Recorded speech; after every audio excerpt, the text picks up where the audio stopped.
जय हिंद students, welcome to Jhansar academy for IAS. So guys, ये जो वीडियो आप देखने वाले हैं, ये जो वीडियो है ये पॉलिटी का माइंड मैप वाला वीडियो है। अपने साथ पेन और पेपर लेकर बैठिए और इस वीडियो में जो भी चीज़ मैं आपको बताते जा रहा हूँ उसके जो है वो आप माइंड मैप्स बनाते चलिए, नोट्स जो है वो बनाते चलिए।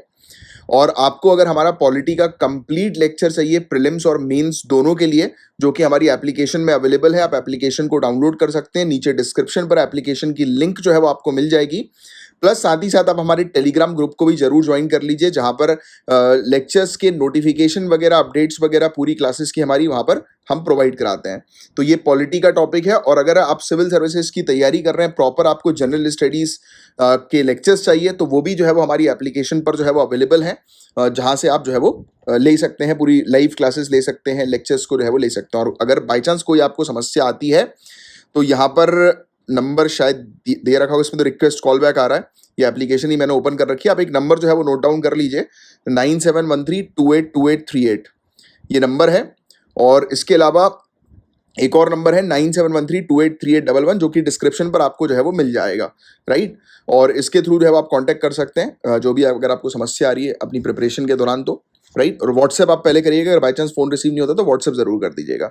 तो चलिए, लाइक का बटन हिट करिए और शेयर जरूर करिएगा अगर आपको ये लेक्चर अच्छा लग रहा है। और बाकी हमारी क्लासेस जो होती हैं इंग्लिश हिंदी दोनों में जो है वो अवेलेबल रहती हैं। हमारे नोट्स जो रहते हैं वो इंग्लिश हिंदी दोनों में जो है वो आपके लिए अवेलेबल जो है वो रहते हैं, राइट। अभी इसमें ये मेरे ख्याल से वेब वर्जन है, इसलिए थोड़ा सा कंप्लीट डिटेल्स है वो दिखा नहीं रहा। आप एप्लीकेशन डाउनलोड करेंगे तो कंप्लीट डिटेल्स दिखाएगा।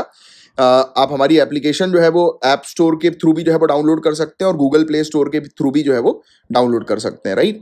तो चलिए, अभी आप लेक्चर जो है वो एंजॉय करिए, लाइक का बटन हिट करिए, शेयर जरूर करिएगा। और जो भी चीज़ आपको फीडबैक देना है कमेंट बॉक्स पर जरूर फीडबैक दीजिएगा।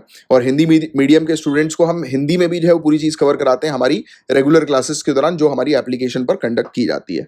चलिए, सो गाइस, हमारा जो पहला टॉपिक है वो है रेगुलेटिंग एक्ट 1773 का टॉपिक। तो इसके कुछ इंपॉर्टेंट पॉइंट्स के बारे में हम लोग अगर डिस्कस करें तो ब्रिटिशर्स ने इस समय डिसाइड किया था कि वो ईस्ट इंडिया कंपनी को रेगुलेट करेंगे। तो ये पहला पॉइंट है कि ब्रिटिशर्स ने डिसाइड किया ईस्ट इंडिया कंपनी को रेगुलेट करेंगे। अब उसका थोड़ा सा बैकग्राउंड आप जानो तो आपको समझ में आता है कि 1757 आपने थोड़ा सा पढ़ा हुआ है। वैसे मैं हिस्ट्री वाले जो पॉइंट वाइज जो टॉपिक्स है उसमें ये वाली चीज जो है वो क्लियर भी करूंगा, बैटल ऑफ प्लासी के बारे में। तो आपको थोड़ा सा मैं ब्रीफ आइडिया भी देता हुआ चलता हूं, जिससे कि आप कनेक्ट जो है वो कर पाओ इस पर्टिकुलर टॉपिक को।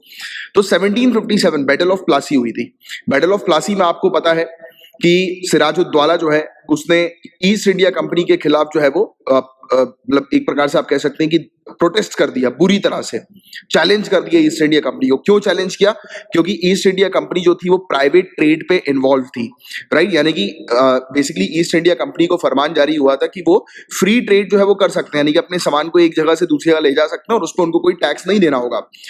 ये ईस्ट इंडिया कंपनी के लिए फरमान जारी था, ना कि उनके बेसिकली ऑफिशियल्स के लिए। तो उनके ऑफिशियल्स जो थे वो पर्सनल अपना सामान जो है वो एक जगह से दूसरी जगह ले जा रहे थे, पर्सनल सामान। और ना ही सिर्फ इतना कर रहे थे, ये क्या कर रहे थे, जैसे कि कुछ इंडियंस हैं या कुछ ट्रेडर्स हैं, उनको अपना सामान एक जगह से दूसरी जगह ले जाना है। तो जैसे एग्जांपल के तौर पर सामान को ले जाने के लिए एक एग्जांपल दे रहा हूं, 100 रुपए जो है उनको टैक्स देना पड़ रहा है नॉर्मल लोगों को, राइट, प्राइवेट लोगों को।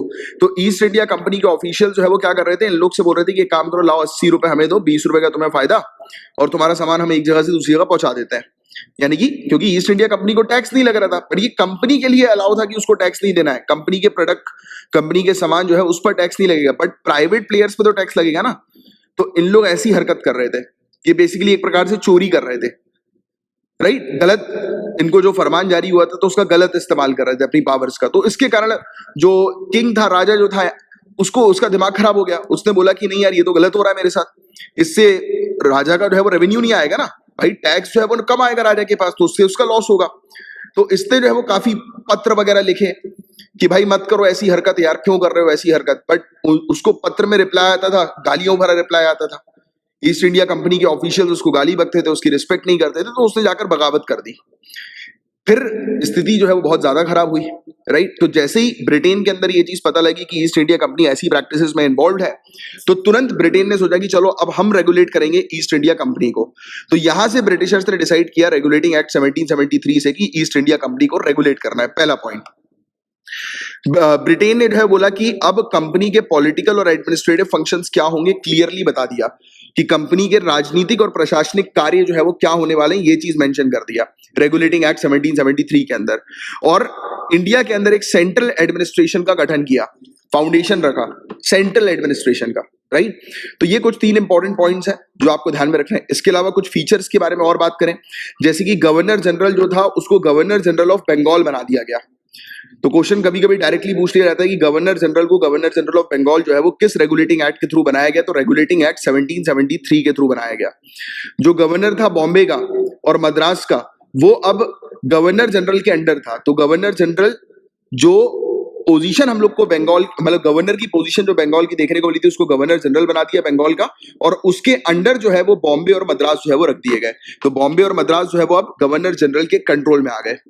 और साथ ही साथ गवर्नर जनरल को 4 मेंबर्स की एक बेसिकली एग्जीक्यूटिव काउंसिल दे दी गई।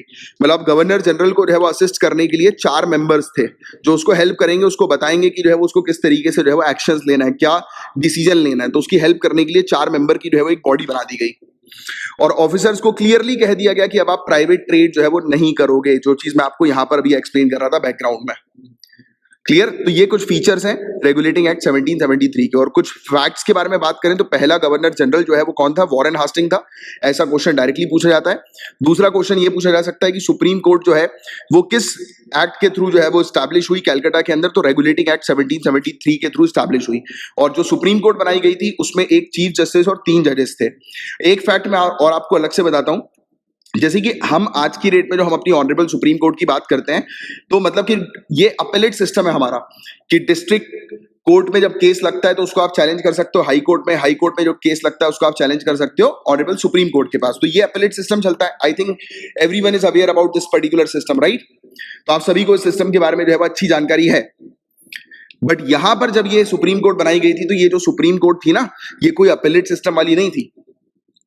जैसे कि आपको पता होगा कि जो लोकल एरिया पर जो कोर्ट्स हम लोग को देखने को मिलती थी, जैसे एग्जांपल के तौर पर एक डिस्ट्रिक्ट कोर्ट की बात करें, उसके ऊपर यहाँ पर सदर निजामत हुआ करती थी। तो जो भी निचली न्यायालय जो है, लोअर कोर्ट जो है, उनके केसेस सदर निजामत के पास आते थे, राइट?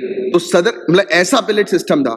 और सदर निजामत और जितनी भी कोर्ट्स थी इंडिया के अंदर कॉलोनियल पीरियड के दौरान, वो कोर्ट जो थी वो पर्सनल लॉज पर चलती थी, मतलब कि हिंदू लॉज, मुस्लिम लॉज, इन पर काम करती थी। बट ये जो कलकत्ता में सुप्रीम कोर्ट इन्होंने बनाई थी, ये सिर्फ और सिर्फ इंग्लिश लॉ के ऊपर आधारित थी, यानी कि ब्रिटिश कानूनों के ऊपर जो है वो यहाँ पर केस देखे जाते थे।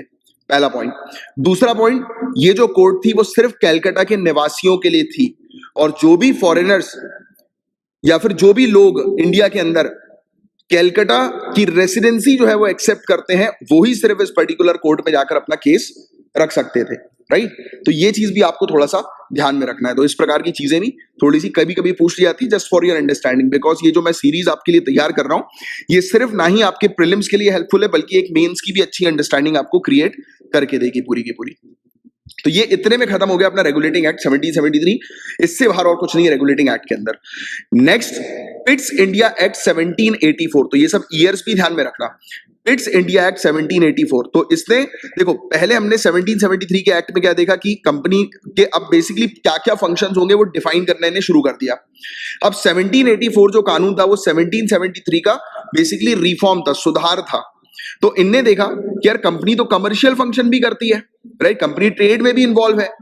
तो इन्होंने बोला कि इसके पॉलिटिकल फंक्शन को और स्ट्रेंथन किया और मजबूत बनाया, राजनीतिक फंक्शन को, और ट्रेड यानी कि कमर्शियल फंक्शंस की बात करें कि क्या व्यवसायिक कार्य होंगे कंपनी के, कमर्शियल फंक्शंस क्या होंगे, वो भी प्रॉपर तरीके से मेंशन कर दिया। इन्होंने ये बोला कि कोर्ट ऑफ डायरेक्टर जो होगी वो कंपनी के कमर्शियल मामले देखेगी, और पॉलिटिकल मामले जो है वो देखेगी बोर्ड ऑफ कंट्रोल। तो ये चीज ध्यान में रखना, एक बोर्ड ऑफ कंट्रोल और एक कोर्ट ऑफ डायरेक्टर्स बना दिया गया। मतलब कि इन्होंने 2 बॉडीज को अलग अलग कार्य सौंप दिए। एक बॉडी को बोला कि आप जो है वो पॉलिटिकल फंक्शन देखेंगे, और दूसरी बॉडी को बोल दिया कि आप जो है वो पूरी तरह से कमर्शियल फंक्शन जो है वो देखेंगे। समझ में आ गई आपको बातें?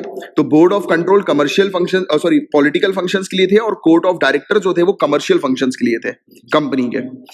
और बोर्ड ऑफ कंट्रोल जो है वो बेसिकली गवर्नमेंट के ऑपरेशन जितने भी हो रहे हैं, यानी कि सरकार जो भी कार्य कर रही है तो उसको मॉनिटर करेगी, राइट? क्योंकि ये पॉलिटिकल अफेयर से रिलेटेड है। प्लस कितना रेवेन्यू सरकार जनरेट कर रही है, कितना पैसा जो है वो सरकार टैक्स के तौर पर कलेक्ट कर रही है, उसको देखेगी। तो बोर्ड ऑफ कंट्रोल का काम था पूरी तरह से पॉलिटिकल मामलों की जो है वो देख रेख करना, हर प्रकार की, कि गवर्नमेंट किस प्रकार से काम कर रही है इंडिया के अंदर, कैसी टैक्स की वसूली चल रही है, तो पूरी चीज बोर्ड ऑफ कंट्रोल देखती थी। और पिट्स इंडिया एक्ट 1784 के थ्रू ब्रिटिश सरकार को कंप्लीट कंट्रोल मिल गया कंपनीज के अफेयर के ऊपर, यानी कि कंपनी अब जो कुछ भी करेगी पिट्स इंडिया एक्ट 1784 के तहत उसको हर एक चीज की रिपोर्ट जो है वो ब्रिटेन में देनी होगी। तो ये कुछ चीजें थी जिसके बारे में एक आपको आइडिया होना चाहिए। हमारा नेक्स्ट जो टॉपिक है वो है चार्टर एक्ट 1833। इसके फीचर्स के बारे में बात करें तो गवर्नर जनरल ऑफ बंगाल को गवर्नर जनरल ऑफ इंडिया घोषित कर दिया गया। अभी हमने रेगुलेटिंग एक्ट 1773 में देखा कि गवर्नर ऑफ बंगाल जो था उसको गवर्नर जनरल ऑफ बंगाल बना दिया गया। अब गवर्नर जनरल ऑफ बंगाल की position governor general of India कर दी गई, यानी कि इस समय अब ये व्यक्ति जो होगा पूरे इंडिया का गवर्नर जनरल होगा। बॉम्बे और मद्रास की प्रेसिडेंसी की लेजिस्लेटिव पावर जो है वो खत्म कर दी गई। हालांकि वो कुछ समय के लिए खत्म करी, फिर वापस से ही आ जाएंगे, बट इसमें खत्म कर दी, यानी कि बॉम्बे और मद्रास अब खुद से अपने लिए जो है वो कानून नहीं बना सकते थे चार्टर एक्ट 1833 के थ्रू। और गवर्नर जनरल को पूरी तरह से कंट्रोल मिल गया सिविल और मिलिट्री पावर्स का। अब गवर्नर जनरल ऑफ इंडिया जो है वो पूरी तरह से इंडिया के अंदर सिविल और मिलिट्री पावर्स को हैंडल करेगा, उसको रेगुलेट करेगा, ऑर्डर्स उससे रिलेटेड पास करेगा। और एक और चीज हम लोग को देखने को मिली कि गवर्नर जनरल की जो काउंसिल थी उसमें एक लॉ मेंबर भी जो है वो बना दिया गया, कि एक ऐसा मेंबर जो है वो घोषित कर दिया गया कि जो कानून से रिलेटेड जो है वो पूरी चीजें देखेगा। मतलब आपको कहीं ना कहीं ये चीज समझ में आ रही है कि पोर्टफोलियो एक तैयार हो रहा है। जैसे कि आज की डेट में हम लोग पार्लियामेंट के बारे में अगर डिस्कस करें तो पार्लियामेंट, क्योंकि ये जो चीज आप पढ़ रहे हो ना, ये सिर्फ आप ये नहीं पढ़ रहे हो कि ये सब कानून के अंदर क्या फीचर, आप ये देख रहे हो कि इंडिया के अंदर किस प्रकार से एक पॉलिटिकल बॉडी जो है वो स्टैब्लिश हो रही है, किस प्रकार से एक प्रॉपर रूल्स एंड रेगुलेशंस के आधार पर डिसीजन जो है वो लिए जाएंगे। हर एक व्यक्ति को जो है वो अपॉइंट किया जाएगा एक पर्टिकुलर डिसीजन लेने के लिए। जैसे कि अभी आप देख रहे हो लॉ मेंबर एक अपॉइंट किया गया, घोषित किया गया, जिसका काम जो होगा वो पूरी तरह से कानून और व्यवस्था को मेंटेन करने का काम होगा, लॉ एंड ऑर्डर को मेंटेन करने का काम होगा, राइट। तो लॉ मेंबर बना दिया गया। आपको पोर्टफोलियो दिख रहा है, जैसे पार्लियामेंट के अंदर हम लोग देखते हैं ना अलग अलग मिनिस्ट्रीज होती हैं, अलग अलग मिनिस्ट्रीज को अलग अलग कार्य जो है वो सौंप दिए जाते हैं। वैसे ही अब ये स्ट्रक्चर जो तैयार कर रहे हैं, धीरे धीरे करके स्ट्रक्चर बड़ा होगा तब आपको समझ में आएगा। तो इस तरीके से समझो, सिविल सर्विसेज की तैयारी इज नॉट अबाउट रट्टू तोता, या किसी भी एग्जाम की तैयारी करो इट्स नॉट अबाउट रट्टू तोता, चीजों को समझना है। तो लॉ मेंबर बन गया एज अ फोर्थ मेंबर के तौर पर। लॉ कमीशन को बनाया गया, तो क्वेश्चन बनता है कि लॉ कमीशन को किस चार्टर एक्ट के थ्रू तैयार किया गया? चार्टर एक्ट 1833 के थ्रू लॉ कमीशन को बनाया गया। कानून जो बन रहे थे अब से, क्योंकि पहले जितने भी कानून बन रहे थे उसको आप रेगुलेटिंग एक्ट के थ्रू जो है वो जान रहे थे, बट अब से जो कानून बनेंगे उसको आप चार्टर एक्ट के थ्रू जो है वो जानोगे। चार्टर एक्ट यानी कि अब से एक्ट होगा, रेगुलेशन नहीं, अब एक्ट है। ये चेंजेस लाया गया 1833 से। ईस्ट इंडिया कंपनी की पूरी कमर्शियल एक्टिविटीज जो है वो खत्म कर दी गई, अब वो सिर्फ एडमिनिस्ट्रेटिव बॉडी बन गई, क्योंकि हमने बैकग्राउंड में देख ही लिया कि ईस्ट इंडिया कंपनी के पॉलिटिकल फंक्शंस अलग कर दिए गए, एडमिनिस्ट्रेटिव फंक्शन अलग कर दिए गए। फिर अब ये क्यों बोल रहे हैं कि east India company commercial activities में इन्वॉल्व नहीं होगी? क्योंकि ऑब्वियस ही बात है कि इन्होंने जो है ऑलरेडी कोर्ट ऑफ डायरेक्टर्स बना दिए गए जो कमर्शियल अफेयर्स में इन्वॉल्व थे, तो इनको जरूरत ही नहीं पड़ी। ये सोच रहे थे कि सब कुछ अब ऑटोमेट हो रहा है, तो क्यों हमने ईस्ट इंडिया कंपनी को टैग देते हैं हम लोग कि वो एक ट्रेडर है? नहीं, अब वो ट्रेडर नहीं, अब वो ईस्ट इंडिया कंपनी एडमिनिस्ट्रेटर बन गई। तो ये चार्टर एक्ट 1833 हमें बताता है कि किस प्रकार से ईस्ट इंडिया कंपनी एक ट्रेडर से एडमिनिस्ट्रेटर के तौर पर कन्वर्ट हो गई ऑफिशियली। हो तो वो पहले ही गई थी, बट ऑफिशियल तौर पर सील और साइन के तौर पर यहां पर ये चीज हमें देखने को मिली। क्लियर? कुछ इंपॉर्टेंट फैक्ट्स की बात करें कि पहला जो गवर्नर जनरल इंडिया का था वो था लॉर्ड विलियम बेंटिक। ये क्वेश्चन अक्सर पूछा जाता है। अब हालांकि इसमें कोशिश की गई थी कि सिविल सर्विसेज को इंट्रोड्यूस किया जाएगा, बट वो कोशिश इस पर्टिकुलर चार्टर एक्ट के थ्रू फेल हो गई।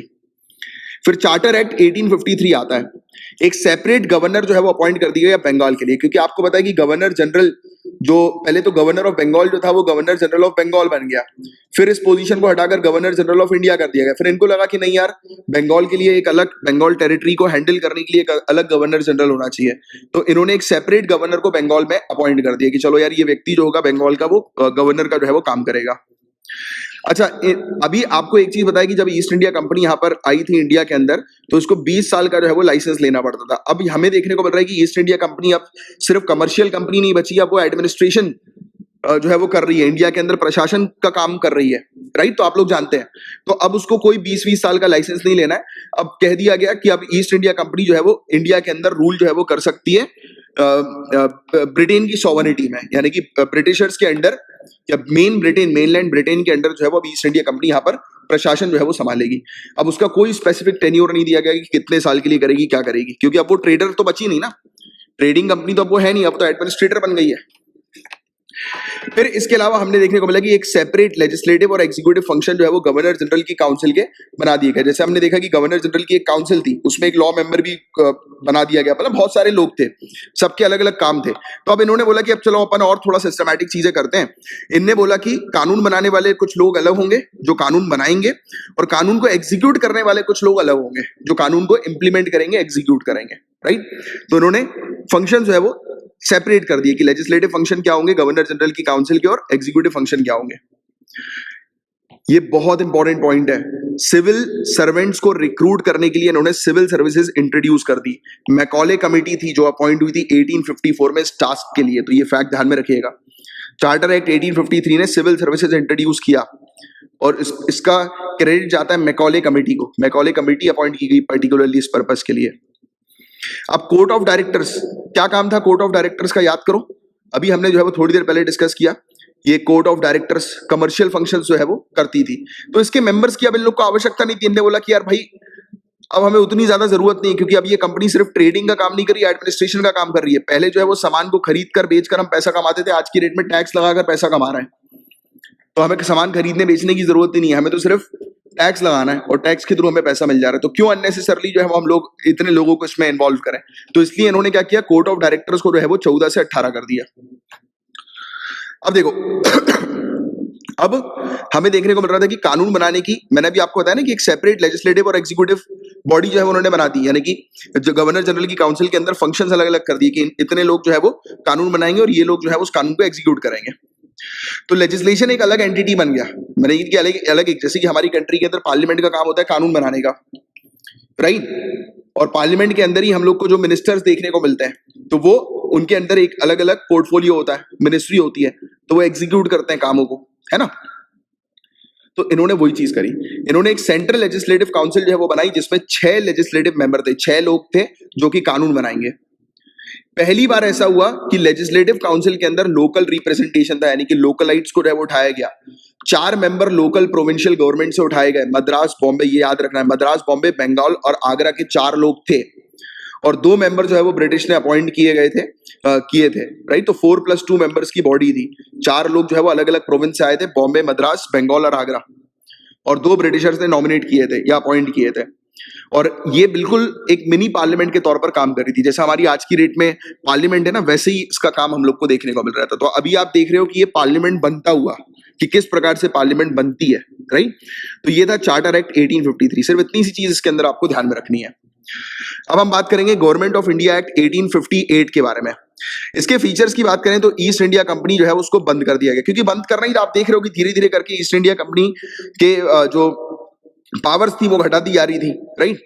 बट 1858 से पहले, थोड़े समय पहले, यानी कि गवर्नमेंट ऑफ इंडिया एक्ट 1858 जब लाया गया तो उस समय बवाल मच गया था। आपको पता है रिवोल्ट ऑफ 1858 के बारे में, राइट। क्रांति 1858 की क्रांति, बहुत अच्छे से आप लोग इस चीज को जो है वो जानते हो, राइट, कि सबके सब जो है वो ईस्ट इंडिया कंपनी के ऊपर चढ़ गए थे, उनके कार्यों के ऊपर चढ़ गए थे। तो फिर कहा गया कि ईस्ट इंडिया कंपनी को बंद करो, क्योंकि इनका ऑब्जेक्टिव था ही कि एक टाइम पर आकर ये कंपनी को बंद कर देना है, क्योंकि वो एडमिनिस्ट्रेटिव यूनिट के तौर पर एस्टैब्लिश हो चुकी है। बट पब्लिक की नजरों में अभी भी तो वो ट्रेड करती थी, एक्सप्लॉइटेशन करती थी, तो पब्लिक जो है वो चिढ़ के बैठ गई थी ईस्ट इंडिया कंपनी से। तो इन्होंने बोला कि ईस्ट इंडिया कंपनी को हटा दो। इन्होंने इवन कोर्ट ऑफ डायरेक्टर्स और बोर्ड ऑफ कंट्रोल को भी हटा दिया। क्यों हटा दिया? कोर्ट ऑफ डायरेक्टर्स और बोर्ड ऑफ कंट्रोल ये कमर्शियल फंक्शन करती थी। अब कंपनी जो है वो कमर्शियली अब काम नहीं करना चाहती है, वो टैक्स वसूलना चाहती है, राइट, और इनडायरेक्टली कमर्शियली जो है वो काम करना चाहती है। तो इन्होंने बोला कि कोर्ट ऑफ डायरेक्टर्स को हटा दो। इन्होंने बोला बोर्ड ऑफ कंट्रोल। अब आप बोलोगे सर बोर्ड ऑफ कंट्रोल तो पॉलिटिकल फंक्शंस के लिए थी, क्यों हटाया इसको? अभी आपने देखा कि अब इन लोगों ने एक सेपरेट लेजिस्लेटिव काउंसिल जो है वो अपना तैयार कर दिया, सेंट्रल लेजिस्लेटिव काउंसिल तैयार किया। अभी हमने बात करी ना कि इन्होंने कानून बनाने के लिए एक अलग बॉडी जो है वो बना दी है, 4+2 मेंबर्स की, 6 मेंबर्स की, राइट। तो जब इनके पास कानून बनाने के लिए ऑलरेडी बॉडी है, तो बोर्ड ऑफ कंट्रोल का क्या लेना देना? फिर इनने उस चीज को हटा दिया। गवर्नमेंट ऑफ इंडिया एक्ट 1858 बहुत इंपॉर्टेंट है। इस पर्टिकुलर कानून के through governor general of India को अब वाइसरॉय ऑफ इंडिया कहलाया गया। अब governor general of India viceroy बन गया। डायरेक्ट रिप्रेजेंटेटिव है ये ब्रिटेन का वाइसरॉय, डायरेक्ट रिप्रेजेंटेटिव। ब्रिटेन की पार्लियामेंट इसको चूज करती है कि इसको, इस बंदे को वाइस रॉय बनाना है। अब और जो ऑफिस है सेक्रेटरी ऑफ स्टेट का वो बनाया गया, और सेक्रेटरी जो है उसमें ब्रिटिश कैबिनेट के मेंबर है। देखो आप, सेक्रेटरी ऑफ स्टेट का ऑफिस बन गया डायरेक्ट ब्रिटिश की कैबिनेट, यानी कि ब्रिटेन के अंदर जो कैबिनेट है, ब्रिटेन की जो पार्लियामेंट है, उसका जो कैबिनेट मिनिस्टर है वो इसका बेसिकली हेड है, वो इस पोजीशन पर है, सेक्रेटरी की पोजीशन। मतलब आप सोचो, ब्रिटेन की पार्लियामेंट के अंदर एक व्यक्ति बैठा हुआ है जिसको कार्य जो है वो पूरा इंडिया का सौंपा हुआ है, तो ये व्यक्ति है। और ये व्यक्ति डायरेक्ट वाइसरॉय को जो है वो ऑर्डर देता है कि आपको ये करना है। समझ में आ रहा है कनेक्शन की किस प्रकार से, पॉलिटिकल कनेक्शन की किस प्रकार से ब्रिटेन इंडिया के अंदर रूल कर रही है गवर्नमेंट ऑफ इंडिया एक्ट 1858 के थ्रू। 15 मेंबर का काउंसिल जो है वो बनाया गया एक एडवाइजरी बॉडी के तौर पर, जिस पर चेयरमैन जो था वो सेक्रेटरी ऑफ स्टेट था। 15 मेंबर का काउंसिल, और सेक्रेटरी ऑफ स्टेट कौन है? ब्रिटिश कैबिनेट का मेंबर, जो अभी मैंने आपको समझाया। तो 15 मेंबर की बॉडी बना दी गई इसको एडवाइस करने के लिए और इसके ऑर्डर फॉलो करने के लिए, क्योंकि पूरी चीज ऑर्गेनाइज तरीके से हो रही है। अब वहां ब्रिटेन के अंदर कोई भी डिसीजन निकल रहा है तो ये सेक्रेटरी जो है वो बता रहा है अपनी काउंसिल के साथ, 15 मेंबर की काउंसिल के साथ डिस्कस कर रहा है, फिर वाइस रॉय का ऑर्डर जा रहा है और वाइस रॉय जो है वो अपनी काउंसिल के थ्रू वहां पर रूल्स रेगुलेशन इंडिया में इंप्लीमेंट करेगा। So this is the structure, ये आपको समझना है। कुछ फैक्ट्स के बारे में बात करते हैं कि अब ये जो गवर्नमेंट ऑफ इंडिया एक्ट 1858 है, इसको act for the good government of India कहा गया। ये ऐसा कानून था इंडिया के अंदर एक अच्छी सरकार बनाने का, राइट। अब वो इंडिया के बेनिफिट से नहीं, ऑब्वियसली ब्रिटेन के बेनिफिट के लिए। पहला वाइसरॉय जो इंडिया का था उसका नाम था लॉर्ड कैनिंग, लॉर्ड कैनिंग, और डायरेक्ट रिप्रेजेंटेटिव था ब्रिटिश क्राउन को, जो मैंने आपको समझाया। ब्रिटेन डायरेक्ट इसको जो है वो अपॉइंट करती थी। तो ये है गवर्नमेंट ऑफ इंडिया एक्ट 1858। अब इंडियन काउंसिल्स एक्ट 1861 के बारे में हम लोग बात करें, इसके फीचर्स की बात करें तो लेजिस्लेटिव पावर बॉम्बे और मद्रास की थी वो वापस रिस्टोर कर दी गई। अभी आप याद करो, मैंने अभी आपको थोड़ी देर पहले ही समझाया, बॉम्बे और मद्रास की लेजिस्लेटिव पावर जो है वो हटा दी गई थी चार्टर एक्ट 1833 के थ्रू। इसको जो है वो वापस ठीक कर दिया गया, क्योंकि ऑब्वियस ही बात है कि इन लोगों को जो है वो क्या, किस चीज पर जो है वो फोकस करना था कि इन लोग को दोबारा से प्रोविंस के अंदर कानून बनाने थे। मतलब अब आपको दिखाई दे रहा है कि सेंट्रल लेवल पर पार्लियामेंट कानून बनाती है, स्टेट लेवल पर स्टेट लेजिस्लेटिव असेंबली कानून बनाती है। पता है ना आपको, सेंट्रल लेवल पर कानून बनाने के लिए एमपीज होते हैं, स्टेट लेवल पर कानून बनाने के लिए एमएलए होते हैं। तो इन्होंने बॉम्बे और मद्रास को फिर से उसकी लेजिस्लेटिव पावर रिस्टोर कर दी कि चलो बॉम्बे और मद्रास भी जो है वो कानून बनाएंगे अपना खुद का। वाइसरॉय जो है ये इंडियन को अपॉइंट कर सकते हैं अब as a non official member के तौर पर अपनी काउंसिल के अंदर। तो अब क्योंकि यहां पर देखो ये पीरियड है 1861 का, यहां पर बड़े बड़े लीडर्स जिन लोगों ने हमें हमारे देश को आजादी दिलवाई, तो इन लोगों को ज्ञान मिलना शुरू हो गया कि यार हम एक्सप्लॉइटेशन में हैं। इन लोग को लगने लगा कि भाई ये फॉरेनर, ये अंग्रेज, ये गोरे लोग हमारे लिए क्यों कानून बना रहे हैं, भाई हमारा भी तो रोल होना चाहिए हमारे लिए कानून बनाने का, क्योंकि हमें उस कानून को फॉलो करना है, तो हमारा भी तो रोल होना चाहिए। तो इन्होंने जब प्रोटेस्ट किया तब उस समय वाइसरॉय ने बोला कि चलो ठीक है, एक काम करो, मेरे काउंसिल के अंदर आप नॉन ऑफिशियल मेंबर के तौर पर आ सकते हो, प्रोसीडिंग देख सकते हो और कुछ हद तक इन्फ्लुएंस भी कर सकते हो। बट इन्फ्लुएंस करने की पावर नहीं थी, सिर्फ उनको बिठा दिया गया। एक और चीज मैं आपको बता दूं, इनको बिठाने के पीछे का कारण सिर्फ इतना था कि इंडिया के अंदर क्या माहौल चल रहा है वो इन लोगों के थ्रू पता लग सके, क्योंकि ब्रिटिशर्स को अभी तक शॉक मिल चुका था। 1858 रिवोल्ट ऑफ 1858 का शॉक मिल गया था ब्रिटिशर्स को, और ये 1861 का पीरियड है। जब भी कोई टॉपिक पढ़ो तो उस पीरियड में क्या चल रहा था तो उसको दिमाग में रखते हुए पढ़ो, तब आपको पूरी चीज अच्छे से क्रिस्टल क्लियर समझ में आएगी। तो 1858 का माहौल जो है वो पता था ब्रिटिशर्स को, और ब्रिटिशर्स फिर से ये नहीं चाह रहे थे कि दोबारा से ऐसा माहौल जो है वो बने। तो इसलिए इन्होंने बोला कि चलो एक काम करता हूं, वाइसरॉय ने बोला कि मैं अपने काउंसिल में कुछ इंडियंस को रख लेता हूं कि जिनके थ्रू हमें पता लगेगा कि इंडिया कुछ प्लान तो नहीं कर रही है ब्रिटिशर्स के अगेंस्ट। ये था कारण इसके पीछे, राइट। फिर एक नई लेजिस्लेटिव काउंसिल जो है वो बना दी गई बंगाल के अंदर 1862, नॉर्थ वेस्ट फ्रंटियर प्रोविंस में 1866 और पंजाब के अंदर 1897। तो आपको समझ में आ रहा है कि स्टेट्स बन रही हैं। जैसे हमारी कंट्री में आज की डेट में स्टेट्स है ना, कि स्टेट्स के पास कानून बनाने की पावर है, तो ऐसी ही नई लेजिस्लेटिव काउंसिल जो है वो इंडियन एरियाज के लिए बनना शुरू हो गई कि इंडियन एरियाज के लिए कानून जो है वो एक सेपरेट बॉडी जो है वो बनाएगी। वाइसरॉय को जो है वो पावर दे दी गई कि वो रूल्स और ऑर्डर्स जो है वो बना सकते हैं। वाइसरॉय के पास ये पावर थी रूल्स और ऑर्डर्स बनाने की, राइट। और फिर इसके अलावा वाइसरॉय जो है वो ऑर्डिनेंस इशू कर सकते थे इमरजेंसी के समय पर। जैसे कि आपको पता है कि हमारे प्रेसिडेंट जो है वो ऑर्डिनेंस इशू कर सकते हैं, तो वैसे ही वाइसरॉय जो है वो ऑर्डिनेंस इशू कर सकते हैं इमरजेंसी के समय पर। राइट, कि इमरजेंसी डिक्लेयर कर सकता है। अच्छा, इनको लेजिस्लेटिव काउंसिल के सपोर्ट की आवश्यकता नहीं थी इमरजेंसी डिक्लेयर करने के लिए, और वाइसरॉय देखो वो व्यक्ति था जो व्यक्ति डायरेक्टली ब्रिटेन को रिप्रेजेंट कर रहा है या ब्रिटेन ने इसको अपॉइंट किया है। तो जैसे ही ब्रिटेन के पास खबर आ रही है कि यार इंडिया के अंदर स्थिति खराब हो रही है, ब्रिटेन ने यहाँ पर इसको ऑर्डर पास किया, इसने तुरंत जो है वो बिना किसी की सुने इंडिया के अंदर इमरजेंसी घोषित करने की इसके पास शक्ति थी कि मार्शल पावर ये इम्पोज कर देगा कि पूरी तरह से आर्मी जो है वो यहाँ पर लग जाएगी, लोग अपने घर से बाहर नहीं निकलेंगे। तो ऐसी चीज थी इसके हाथ में पावर, राइट। और इसको कहा गया कि आप जब भी डिक्लेयर करोगे ऐसी कोई इमरजेंसी तो 6 महीने तक के लिए वो वैलिड रहेगी।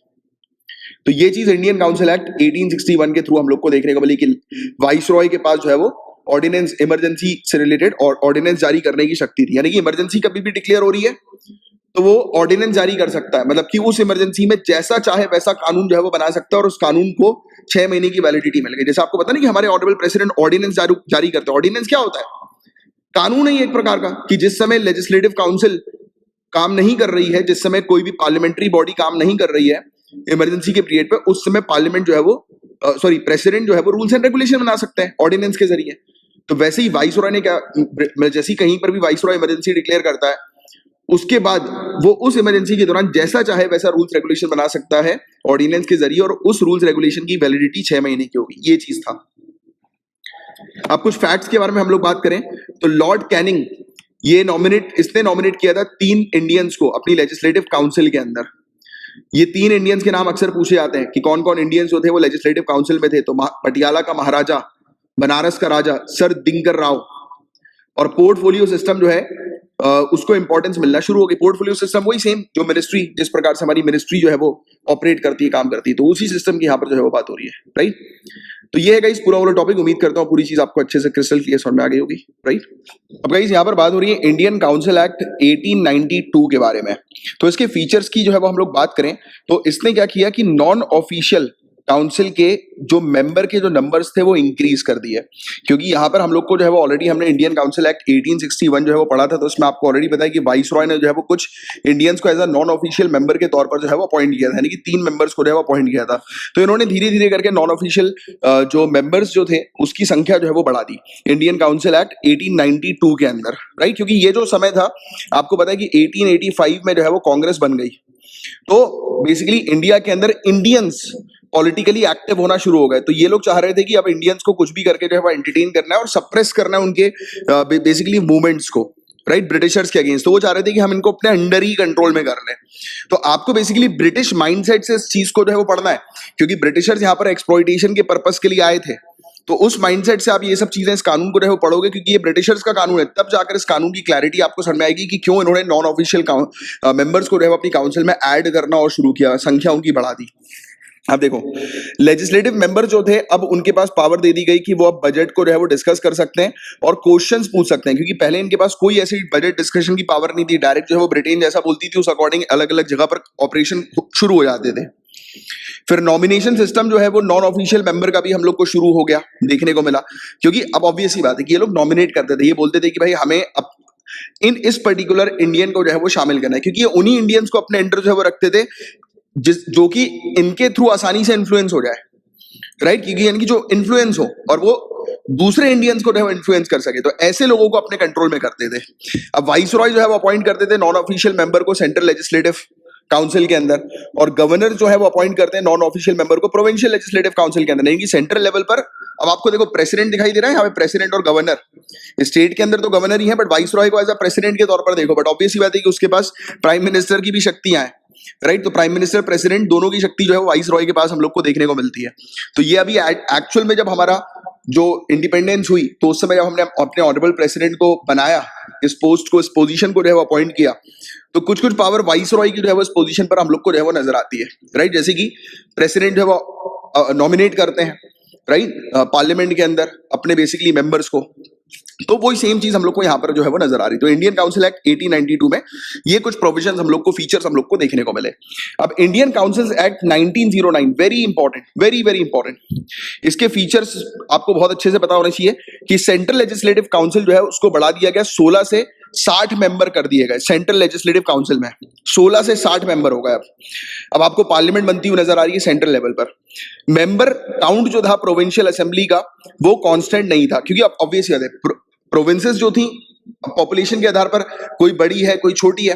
तो जैसे स्टेट्स के अंदर हम लोग को देखने को मिलता है, भाई देखो पार्लियामेंट के अंदर सीट जो है वो एक जैसी पूरे इंडिया के लिए हम लोग को जो है वो देखने को मिलती है, बट हर एक स्टेट के अंदर जो है वो सीट जो है वो अलग अलग है, राइट। तो वही सेम चीज कि मेंबर काउंट जो थे प्रोविंशियल असेंबली के अंदर वो कांस्टेंट नहीं थे, वो अलग अलग हम लोग को देखने को मिलता था, यानी कि एक जैसे नहीं थे। मेंबर जो थे काउंसिल्स के अंदर, इनके पास पावर थी कि वो सप्लीमेंट्री क्वेश्चन जो है वो पूछ सकते हैं और बजट के ऊपर रेजोल्यूशन जो है वो मूव कर सकते हैं। यानी उनको लगता है कि हाँ यार बजट के अंदर इस चीज की कमी है, राइट, कि इसमें पैसा बढ़ाया जाए, तो वो अपना रेजोल्यूशन जो है वो सामने रख सकते हैं। यानी कि आप धीरे धीरे करके जो आप कह सकते हो कि एमपी की पावर जो है वो बढ़ाई जा रही थी, राइट, और एमएलए की भी।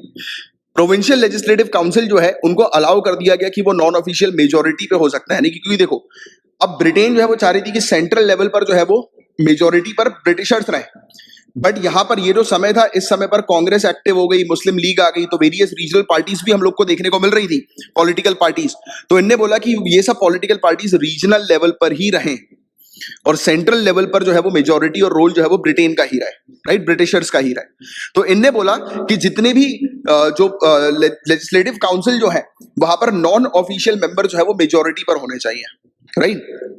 और इंडियन जो है उनको एडमिट किया गया एग्जीक्यूटिव काउंसिल के अंदर वाइस रॉय की और गवर्नर की, क्योंकि यहां पर अब लगातार प्रोटेस्ट होना शुरू हो गया था ना कि भाई हमें भी जो है वो इस काउंसिल का पार्ट जो है वो बनाओ, क्योंकि हमें इस काउंसिल का पार्ट जो है वो नहीं बनाओगे तो हमें पता नहीं लगेगा कि आप किस प्रकार के डिसीजन ले रहे हो। तो अब इंडियंस को भी इन्होंने जो है वो अपनी एग्जीक्यूटिव काउंसिल में शामिल करना शुरू कर दिया। और ये सब चीजें जो थी वो किसके कारण हुई? इंडियन लीडर्स के कारण हुई, जो हमारे देश की आजादी के लिए, इंडिया के बेटरमेंट के लिए जो है वो लड़ रहे थे। तो उन्होंने ये सब रिफॉर्म्स के लिए फोर्स जो है वो किया। और सिस्टम जो था कम्युनल रिप्रेजेंटेशन का इंट्रोड्यूस हुआ। आपको पता होगा कि मुस्लिम्स की अगर हम बात करें तो मुस्लिम लीग जो थी तो उसकी पहले से ही डिमांड थी कि उसको एक सेपरेट इलेक्टोरेट चाहिए। सेपरेट इलेक्टोरेट का मतलब कि मुस्लिम मेंबर्स ही अपने एक मुस्लिम लीडर को जो है वो चूज करेंगे, यानी कि मुस्लिम कम्युनिटी अपने खुद के लीडर को इलेक्ट करेगी। तो ये सिस्टम जो था कम्युनल रिप्रेजेंटेशन का वो इंट्रोड्यूस हो गया। सेपरेट इलेक्टोरेट सिस्टम इसके अंदर हमें देखने को मिलता है, जो मैंने अभी आपको ये एक्सप्लेन किया। और इसको इंट्रोड्यूस किसने किया? लॉर्ड मिंटो ने। तो ये फैक्ट आपको ध्यान में रखना है। और फादर ऑफ कम्युनल इलेक्टोरेट जो है वो लॉर्ड मिंटो को जो है वो कहा जाता है। Very important point. कुछ फैक्ट्स की बात करें तो इंडियन काउंसिल एक्ट 1909 को जो है वो मॉर्ले मिंटो रिफॉर्म्स के नाम से भी जाना जाता है। और लॉर्ड मॉर्ले जो था वो बेसिकली सेक्रेटरी ऑफ स्टेट था। अब सेक्रेटरी ऑफ स्टेट समझ में आ गया कौन? ब्रिटिश कैबिनेट का मेंबर। और लॉर्ड मिंटो जो था वो वाइस रॉय था, राइट। तो इसलिए मॉर्ले मिंटो रिफॉर्म इसको हम लोग जो है वो कहते हैं। फिर सत्येंद्र प्रसाद सिन्हा की बात करें तो पहले इंडियन थे जिन्होंने ज्वाइन किया था वाइस रॉय की एग्जीक्यूटिव काउंसिल को। सत्येंद्र प्रसाद सिन्हा, याद रखिएगा। और इनको लॉ मेंबर के तौर पर जो है वो अपॉइंट किया गया था एग्जीक्यूटिव काउंसिल में वाइस रॉय की। अब गवर्नमेंट ऑफ इंडिया एक्ट 1919 के बारे में बात करते हैं। बहुत इंपॉर्टेंट टॉपिक है, बहुत ध्यान से सुनना। जितने भी गवर्नमेंट ऑफ इंडिया से रिलेटेड एक्ट्स हैं ये चीज हर एग्जामिनेशन में पूछी जाती है। तो अब देखिए इसमें क्या हुआ, प्रोविंशियल सब्जेक्ट जो है उनको डिवाइड कर दिया गया दो पार्ट्स में। एक रिजर्व सब्जेक्ट रख दिए गए और एक ट्रांसफर्ड सब्जेक्ट रख दिए गए। अब देखो ये सब्जेक्ट्स क्या है? सब्जेक्ट बेसिकली एक लिस्ट है कि उस पर बता दिया गया कि इस लिस्ट पर मौजूद जितनी भी चीजें उस पर कानून बनाने की शक्ति जो है वो इन लोगों के पास है। और एक अलग लिस्ट बना दी, बोल दिया गया कि इस पर कानून बनाने की शक्ति जो है वो अलग लोगों के पास है। तो कुल मिलाकर जैसे कि हम लोग को देखने को मिलता है कि अगर आप 7th शेड्यूल पढ़ेंगे इंडियन कॉन्स्टिट्यूशन का तो उसके अंदर 3 लिस्ट है, राइट। इंडियन कॉन्स्टिट्यूशन यानी कि इंडिपेंडेंट इंडियन कॉन्स्टिट्यूशन के अंदर 7th शेड्यूल में 3 लिस्ट है। सेंट्रल लिस्ट जिसको हम लोग यूनियन लिस्ट बोलते हैं, स्टेट लिस्ट और कॉन्करेंट लिस्ट। मतलब कि यूनियन लिस्ट के अंदर वो चीजें मौजूद है जिस पर सेंट्रल गवर्नमेंट कानून बना सकती है, स्टेट लिस्ट के अंदर वो चीजें मौजूद हैं जिस पर स्टेट गवर्नमेंट कानून बना सकती है, और कॉन्करेंट मतलब कि सेंट्रल और स्टेट गवर्नमेंट दोनों मिलकर उस लिस्ट पर कानून बना सकती है। तो ऐसी चीज जो है वो उन्होंने यहाँ पर इंट्रोड्यूस कर दी गवर्नमेंट ऑफ इंडिया एक्ट 1919 में। अब पहली चीज बात करें हम लोग रिजर्व सब्जेक्ट की, तो रिजर्व सब्जेक्ट में ये कहा गया कि गवर्नर और उसकी जो एग्जीक्यूटिव काउंसिल है सिर्फ वो ही उस लिस्ट पर कानून बना सकती है। और ये बिल्कुल भी लेजिस्लेटिव काउंसिल के लिए रिस्पॉन्सिबल नहीं होंगे, यानी कि जैसा गवर्नर चाहेगा, जैसा उसकी एग्जीक्यूटिव काउंसिल चाहेगी वैसा ही कानून बनेगा। उस कानून पर कोई भी हस्तक्षेप जो है वो लेजिस्लेटिव काउंसिल नहीं कर सकती है। ट्रांसफर्ड सब्जेक्ट की बात करें तो इसको गवर्नर जो है वो एडमिनिस्टर करता है ट्रांसफर्ड सब्जेक्ट को, यानी कि उस पर भी गवर्नर का रोल रहेगा, बट उस पर मिनिस्टर्स जो होंगे वो बेसिकली, क्योंकि देखो एक लेजिस्लेटिव काउंसिल है, आप अपनी पार्लियामेंट को देखो यार, स्टेट लेजिस्लेटिव असेंबली को देखो, तो वहां पर जितने भी मेंबर्स हम लोग को देखने को मिलते हैं वो पूरी तरह से रिस्पॉन्सिबल है, राइट। यानी कि जो भी सत्ता पे, जैसे गवर्नमेंट की हम बात करते हैं तो जो भी पर्टिकुलर पॉलिटिकल पार्टी पावर में है, जिसकी सरकार है, अगर वो कुछ ऐसे कानून बनाती है जो कानून जो है वो सभी के लिए हितकारी नहीं होंगे, तो ऑब्वियस सी बात है कि वो सरकार गिर जाती है, राइट। तो सेम वैसे ही यहाँ पर बताया गया कि ये जो मेजोरिटी में पॉलिटिकल पार्टी जो होगी, यानी कि जिसकी सरकार यहाँ पर होगी इस पर्टिकुलर यानी कि स्टेट के अंदर, तो वो जो भी कानून बनाएगी तो वो किसके साथ सलाह मशवरा करके कानून बनाएगी? गवर्नर के साथ, स्टेट लेवल पर। तो इन्होंने बोला कि गवर्नर जो है वो देखेंगे और मिनिस्टर्स की मदद से जो है वो ये कानून जो है वो बनाएंगे, और पूरी लेजिस्लेटिव काउंसिल जो है वो उसके लिए रिस्पॉन्सिबल होगी। यानी कि एक तो लिस्ट इन्होंने दे दी कि जिस पर कोई भी कुछ नहीं बोलेगा, डायरेक्ट गवर्नर और उसकी एग्जीक्यूटिव काउंसिल कानून बनाएगी, और एक जो है जिस पर गवर्नर लेजिस्लेटिव काउंसिल के साथ मिलकर, मिनिस्टर्स के साथ मिलकर जो है वो कानून बनाएंगे। और सेंट्रल और प्रोविंशियल लेजिस्लेचर जो है उनको ऑथोराइज किया गया कि वो जो है वो कानून बना सकते हैं अपने रिस्पेक्टिव सब्जेक्ट में। यानी कि सेंट्रल लेवल की एक अलग लिस्ट थी कि सेंट्रल लेवल पर एक लिस्ट दे दी गई कि इस लिस्ट पर मौजूद सब्जेक्ट्स पर केंद्र जो है वो कानून बनाएगी, और एक लिस्ट दे दी गई प्रोविंशियल की कि इस पर्टिकुलर मौजूद जो लिस्ट है उस पर जो स्टेट जो है यानी कि प्रोविंसेस जो है वो कानून बनाएगी। बात समझ में आई? और इस पर्टिकुलर सिस्टम को जो है वो डायरकी हम लोग कहते हैं, डायरकी, राइट, इस सिस्टम को। तो ये फैक्ट ध्यान में रखना। और गवर्नमेंट ऑफ इंडिया एक्ट 1909 को मॉन्टेग्यू चेम्सफोर्ड रिफॉर्म के नाम से जाना जाता है। मॉन्टेग्यू सेक्रेटरी था स्टेट का, और चेम्सफोर्ड जो था वो वाइस रॉय था इंडिया का। और ब्रिटिश ने डिक्लेयर किया था इस पर्टिकुलर कानून को, मतलब इस पर्टिकुलर एक्ट को, यानी कि ये गवर्नमेंट ऑफ इंडिया एक्ट 1919 को, कि as introduction of responsible government in India. इसको कहा गया कि ये इंडिया के अंदर हम रिस्पॉन्सिबल गवर्नमेंट को लेकर आ गए, इंट्रोड्यूस कर दिया रिस्पॉन्सिबल गवर्नमेंट को, राइट। तो ये फैक्ट आप ध्यान में रखिएगा। इसके अलावा कुछ बजट के बारे में बात करें तो प्रोविंशियल बजट्स यानी कि जो स्टेट के जो बजट है, राइट, तो उसको सेपरेट जो है वो किया गया सेंट्रल बजट से। यानी कि अब सेंट्रल लेवल पर एक अलग बजट बनेगा, स्टेट लेवल पर अलग बजट बनेगा, जैसे कि आज की डेट में बनता है। प्रोविंशियल लेजिस्लेचर जो है यानी कि स्टेट लेवल पर जो कानून बनाने की जो बॉडी है, यानी कि आज की डेट में स्टेट लेजिस्लेटिव असेंबली जैसे, क्योंकि कंपेयर करते हुए चलोगे तो आसानी से समझ में आएगा। तो प्रोविंशियल लेजिस्लेचर जो है उसको पावर दे दी गई कि वो बजट जो है वो बना सकती है। ऑब्वियस सी बात है कि उनका एक सेपरेट बजट बन रहा है। इन्होंने पब्लिक सर्विस कमीशन, जैसे अपन पीएससी की आप लोग तैयारी करते हो ना, तो स्टेट लेवल की होती है, तो वो इंट्रोड्यूस कर दी। और ऑफिस जो है वो हाई कमिश्नर फॉर इंडिया का वो भी सेटअप कर दिया गया लंदन के अंदर, कि लंदन के अंदर एक हाई कमिश्नर का ऑफिस सेटअप, यानी कि एक अलग ऑफिस जो है वो सेटअप कर दिया गया, जो लॉ एंड ऑर्डर पूरा इंडिया के अंदर कैसे चल रहा है वो देखेगा और उसकी रिपोर्ट ब्रिटेन को देगा। और कुछ पर्टिकुलर बताया जाता है कि कार्य जो थे इसके, मतलब सेक्रेटरी ऑफ स्टेट के, वो इस particular high commissioner of India को जो है वो सौंप दिए गए, क्योंकि अब धीरे धीरे करके और भी चीजें जो है वो रिस्पॉन्सिबल बनती जा रही हैं। तो हर एक के फंक्शन जो है वो ये सेपरेट कर रहे हैं कि ये फलाना बॉडी ये कार्य करेगी, ये बॉडी ये कार्य करेगी। तो इस प्रकार से कार्य चल रहा है, राइट। फिर अब हम बात करें आगे की कि लेजिस्लेचर की, तो सेंट्रल लेजिस्लेटिव काउंसिल जो है उसको रिप्लेस कर दिया गया बाय कैमरल लेजिस्लेचर से। अब देखिए, आप हम लोग को लोकसभा और राज्यसभा देखने को मिलती है। अब ये यहां पर गवर्नमेंट ऑफ इंडिया एक्ट 1919 में ये दो बॉडीज जो है वो बन गई। पहले एक सिंगल बॉडी थी, सिंगल पार्लियामेंट थी आप कह सकते हो, एक सिंगल सेंट्रल लेजिस्लेचर था। अब दो पार्ट्स में उसको जो है वो बांट दिया गया। सेंट्रल लेजिस्लेटिव काउंसिल जो थी वो बाई कैमरल लेजिस्लेचर बन गई, अपर हाउस और लोअर हाउस। अपर हाउस यानी कि काउंसिल ऑफ स्टेट, और लोअर हाउस यानी कि लेजिस्लेटिव असेंबली, यानी कि हमारी लोकसभा और राज्यसभा।